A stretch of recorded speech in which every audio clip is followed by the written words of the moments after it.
ప్రభుత్వం నుంచి రావాల్సిన భారీ బకాయిల కారణంగా ఆంధ్రప్రదేశ్లోని నెట్వర్క్స్ హాస్పిటల్స్ కీలక నిర్ణయం తీసుకున్నాయి. ముందుగా హెచ్చరించినట్లుగానే శుక్రవారం నుంచి ఎన్టీఆర్ వైద్య సేవా పథకం కింద వైద్య సేవలను పూర్తిగా నిలిపివేశారు. 2700 కోట్లకు పైగా బిల్లులు పేరుకుపోవడంతో ఆర్థికంగా హాస్పిటల్స్ ను నడపలేమని ఏపీ స్పెషాలిటీ హాస్పిటల్స్ అసోసియేషన్ స్పష్టం చేసింది. ఈ నిర్ణయంతో రాష్ట్ర వ్యాప్తంగా పేద మధ్యతరగతి రోగులు తీవ్రంగా ఇబ్బందులు ఎదుర్కొనే పరిస్థితి ఏర్పడింది. గత నెల 25వ తారీఖున ప్రభుత్వానికి లేఖ రాసినట్లు ఆశా గుర్తు చేసింది. బకాయిలు చెల్లించకపోతే అక్టోబర్ 10 నుంచి సేవలు అందించలేమని ఆ లేఖలో స్పష్టంగా పేర్కొన్నట్లు తెలిపింది. ఈ సమస్యపై ఆరోగ్య శాఖ అధికారులు పలుమార్లు చర్చలు జరిపించినా ఫలితం లేకుండా పోయిందని ఆవేదన వ్యక్తం చేసింది.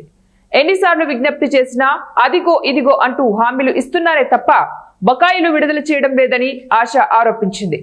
మంత్రులు, ఎమ్మెల్యేలు, కలెక్టర్లను కలిసి తమ గోడు వెళ్లబోసుకున్నా కూడా ప్రయోజనం లేకపోయిందని, అందుకే ఈ కఠిన నిర్ణయం తీసుకోవాల్సి వచ్చిందని వివరించింది.